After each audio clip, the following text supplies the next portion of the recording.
Belle tribune d'échange en séjour dédiée à la migration, composée de la tripartite OIM, le ministère chargé des Congolais de l'étranger, ainsi que les partenaires au développement. Une opportunité pour les initiateurs de la conférence d'examiner différents environnements urbains qui font face à l'accroissement des flux migratoires sur le plan interne et international.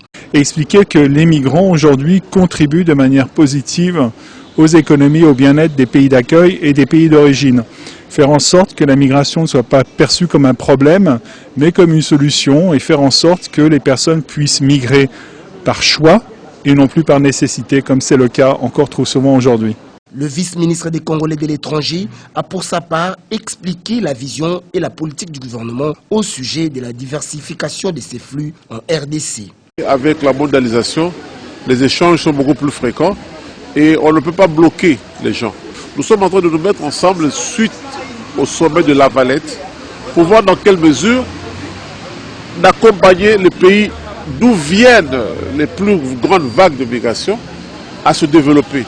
Pour marquer à l'encre indélébile cette commémoration, l'organisation Culture du Monde a distribué un important lot de chariots médicaux aux structures sanitaires congolaises liées à ces questions. La perspective dans ce dossier de la migration vise à élaborer une gouvernance urbaine qui inclut les migrants en se référant à l'intégration migratoire dans le cadre du développement durable pour l'après 2015.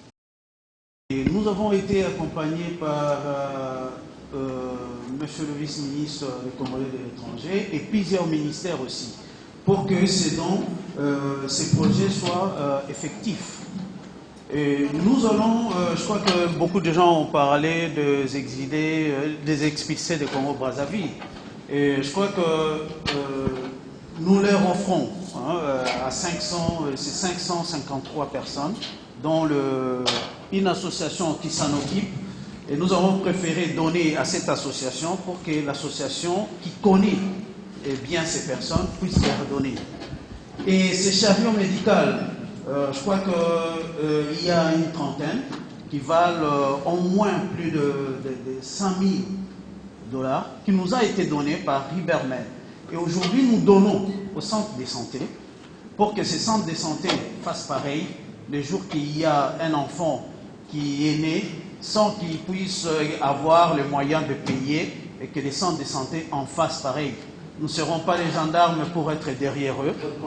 Et voilà, il y a des enfants qui sont laissés sur le banc parce qu'ils n'ont pas d'argent de payer les consultations. Nous leur offrons ce matériel qui pourra leur servir aussi et d'y penser un jour quand ces enfants se présentent.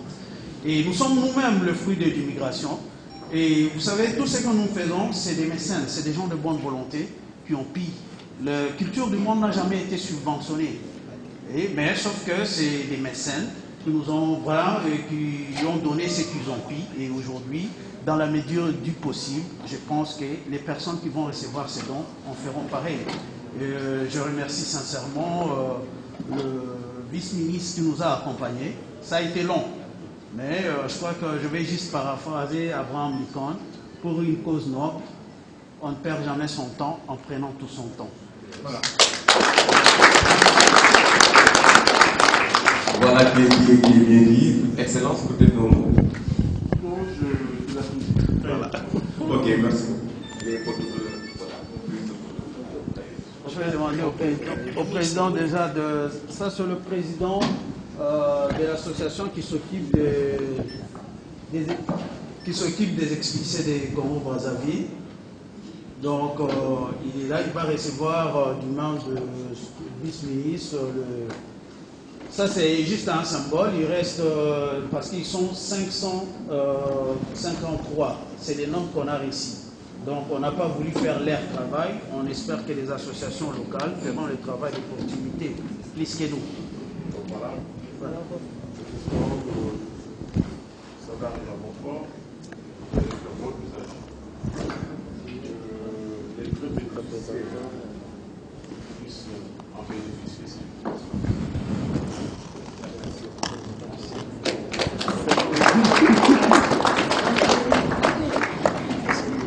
Et pour le centre de santé auquel on a attribué ces chariots, il y a la clinique Galima, il y aura droit à 4 chariots. l'hôpital général de référence ex-Mamayemo, qui a droit à 2 chariots, l'hôpital général de Kisangani, qui a droit à 4 chariots, le centre mère et enfant de Gaba, la Sainte-Pépé, le centre Moamba, la clinique universitaire, le centre de santé de l'INSS, le sanatorium, l'hôpital général de Bandundu, il y a l'association d'aide aux personnes démunies, intégrale aux personnes démunies, la SCODI, médecin de l'hôpital général de Bandundu qui est ici, il puisse recevoir du main du vice-ministre.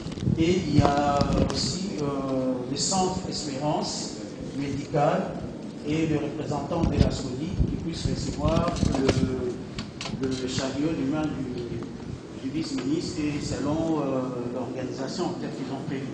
Voilà. Il y a le représentant du centre de santé Espérance médicale qui est là. Je ne sais pas si le médecin de l'hôpital général de Bandundu, voilà, c'est là, il vient de Bandundu.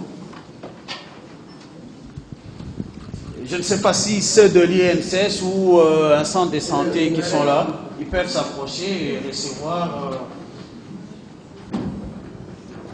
du main du vice-ministre.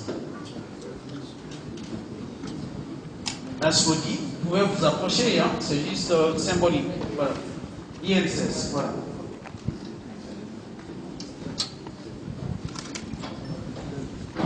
L'INSS.